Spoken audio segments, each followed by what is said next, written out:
If you've watched any other videos on this channel, you've heard me talk about the importance of the interview. This is without a doubt the most important part of the entire hiring process. More important than the test, more important than the fitness test, more important than any of it, because it's your opportunity to sit in front of your potential future bosses and coworkers and impress them. Chances are they're not going to see you or speak to you at any point up until that interview, so this is your first impression. And first impressions are very important, and part of making a good impression is presenting yourself well. You've heard me in some of the other videos talk about the importance of presenting yourself well and how you present confidently the things that you say, but a large part of that is how you look. And coming with that is how you dress. And this is a common question from a lot of interview candidates of, what should I be wearing? I don't want to come in underdressed, but I also don't want to come in overdressed. So in this video, we're going to address step by step everything that you should be wearing and some good guidelines for you to take going forward as to what to wear to your interview so that you don't overshadow anything that you're saying or anything that you're doing or harm your chances in any way. So if you don't take anything else from this video, the number one key thing I want you to take away is whatever you wear, whether it be you're underdressed or overdressed, do not let it take away from anything that you say or the way that you act. What does that mean? Meaning if you come into this interview and you're totally underdressed, you might be the most confident guy or most confident girl, you might have great answers, you might carry yourself well. That's fantastic, but the fact that you're dressed like a slob and you don't present well will take away from anything that you say. Conversely, the same thing is true. If you come in there and you are just totally overdressed, you look ridiculous, you look like you just walked out of some silly fashion magazine, it's not going to go well for you. It's going to detract from anything that you have to say, and it's going to reflect poorly. Now, it might not necessarily ruin your chances of getting hired, but it's certainly not going to help. And with how competitive these jobs are, especially the career firefighting jobs, you want to take every advantage and every opportunity you can to impress this interview panel. So before I go any further, if you like this video, if you think this content's helpful, I've asked you before in the other videos, just give it a thumbs up, give it a quick like. This tells me that you're finding these useful and you like what I have to say, and I'll keep making this content. It also gives YouTube the opportunity to send this to more people that might be interested in learning about the interviews, whether it be for fire departments, police departments, whatever. So anyways, going forward, I'm gonna outline 5 quick things, ideas or just guidelines for you dressing. And the first one is, like I mentioned before, don't dress overly fashionable. This is a business professional environment, meaning this isn't a fashion show. If you're a guy, don't come in there with this skinny, tight-fitting, wild-colored suit with a skinny tie and stuff like this. This is not what you want to wear. You want to keep it very basic, and you want to accentuate whatever it is that you have to say and how you carry yourself. That means you want to look like a professional. And later in this video, we'll go step by step through all the different things that you should be wearing. But don't make this overly fashionable. This is not a fashion show. Also, for women that want to get into the fire service, do not dress in a provocative way. This means no really tiny skirts, huge high heels, very low-cut shirts and blouses. Some people might find that controversial that I'm saying that. I don't know why. It's not going to reflect well on you. You might wear those things great, and that's fine, but this is not the place, and it is not the time, and it's not going to reflect well for you going forward if you come in there dressed like that. So that's number 2. Number 3, get a haircut and shave your face. For some reason, I've been getting this question a lot recently is, can firefighters have long hair? And chances are the answer is going to be no.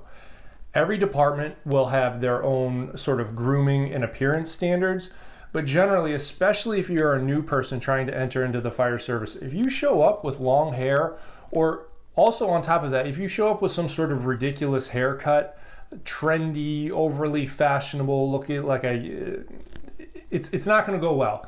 Go to the barber and just get a simple fade.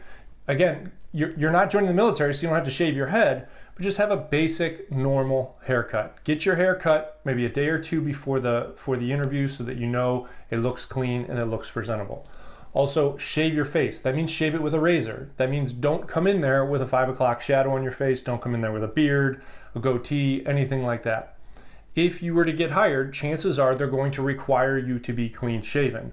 So it makes no sense for you to show up in front of these people with a beard or any kind of facial hair whatsoever. Shave your face, cut your hair. Number 4, take it easy on the cologne and the perfume. I know it smells good and you're trying to present well and you want to look clean cut and all of that, but overpowering perfume and cologne can be off-putting to a lot of people. Just leave it out. At the most, stick with one spray and that is it. Do not go too heavy on the cologne and perfume. It'll put some people off. And finally, number 5 is if you have piercings. If you're a guy and you have ear piercings or facial piercings, take them out. Period. If you're a guy with any piercings, take them out. Don't let them, if you have gauges or something like that, that's going to be a tough thing to hide. But don't go in there with rings in your ears, with a nose ring, lip ring, eyebrow ring. Take it all out. If you're a girl and you have facial piercings, maybe take them out. You know, I guess it all depends. I don't know.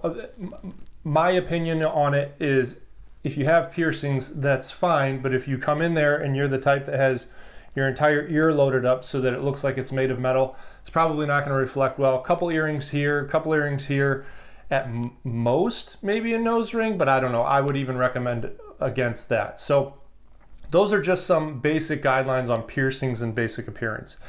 Now for what exactly you should be wearing going in there, we'll start at your shoes and we'll work all the way up, as my recommendations to you as to how to dress properly for this. Number 1 is you have to wear dress shoes. I used to go to school. I went to college for a couple years in California, and if anybody on the West Coast watches this, they might know what I'm talking about. There was some sort of trend, at least when I was out there, and that was like 2008, 2009-ish, where they would wear suits and Chuck Taylor shoes. I never got it. I never understood it. But if you're going into a firefighter interview, do not wear a suit with tennis shoes. You have to wear dress shoes. Black dress shoes, brown dress shoes. Either one's fine depending on the color of the suit and all of that, but wear dress shoes going in. Number 2, socks. I know silly socks are a really popular thing. Things with like cartoon characters on them or Superman on them or just random weird things on them. It's not the end of the world, but again, you're sitting in front of people that are probably from a different generation. Most of the officers that are going to be hiring you are probably in their, at the youngest, 30s, 40s, 50s, maybe even older. Silly socks isn't a big thing with 50-plus-year-olds. Silly socks isn't a big thing with 40-year-olds. Everyone's going to be different and everyone's going to have their own opinion on it. But again, don't let anything you're wearing take away from what you're saying. If it's very off-putting to somebody that you have on these ridiculous socks, that might take away. So keep it simple, keep it basic. Gray socks, navy socks, black socks if you're wearing a black suit. Just keep it straightforward for this interview.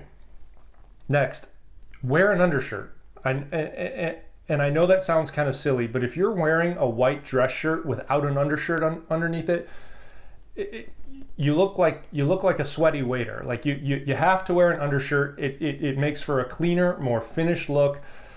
I feel weird even saying that on this video just because it seems so intuitive, but some people don't. Some people will go and they'll leave their collar undone and they won't be wearing a tie. Do not do that. Wear an undershirt. Next one, ties. Ties are a big thing. Now, I'm going to recommend to you that no matter what you wear a suit, and I recommend that you wear a navy or a gray suit. And if you don't have either of those, all you have is a black, that's fine. That'll do. But I prefer navy or gray. But ties. Ties are very similar to socks. You're not going to want silly patterns. You're not going to want to wear bright colors. You're not going to want to try and do some sort of firefighter theme if there's ties out there with Halligans on them or fire trucks. Don't do that. Keep simple, basic patterns and solid colors. I actually have a couple ties right here. I'll show you. I'll give you some examples of what I'm talking about. This is just a basic blue tie. Nothing fancy, just blue with, I don't even know what these are, some sort of like silver or dark colored dots. Basic pattern, nothing crazy. Here's a red one. Red tie, similar thing with light blue dots and darker blue and lighter blue dots. Keep it very simple and straightforward. No crazy patterns, no crazy colors, no crazy things on it. Ties, you must be wearing a tie. And finally, that takes me to the last one, is a suit. I can't highly recommend enough that you wear a suit. You must wear a suit. If for some reason you can't afford a suit or something happened to your suit, borrow one from somebody. go get one. I'll put some links below with some different ties and some suits and stuff like that from Amazon. If you're interested and you really need something, I'll go through and I'll put some links in this video if you're interested in that below. But you have to wear a suit. And if for some reason you can't wear a suit, at the very, very, very least, you must be wearing a shirt and tie. Anybody who's interviewing you is going to be they're going to have on at the minimum Class Bs, which means they're going to have on, all the officers are going to have on their white shirts, their ties, their badges, all that kind of stuff. I've been in interviews where they wear Class Bs, and I've been in interviews where they wear Class As, where they've got the full-on jacket and all the decorations and all that kind of stuff. So you have to, at the very minimum, have on a tie. It's just a sign of respect. It makes you look more professional. So those are the things that I recommend going into this interview. Everyone kind of has their own little opinions. I'm no fashion expert by no means. Also for women, I don't know a whole lot about women's clothes, but I highly recommend that you wear a skirt that, again, stick with the navies, the grays, the darker colors, at minimum knee length, not crazy high heels. Keep them shorter, keep it very professional. A solid colored blouse. Again, this is not a fashion show. This is not the time to show off or anything like that. This is the time to dress professionally and impress them by what you say and how you carry yourself. So I hope you found this helpful. Check the links below. As always, if you like this video and you thought it was helpful, give it a thumbs up, subscribe, and I will see you guys in the next video.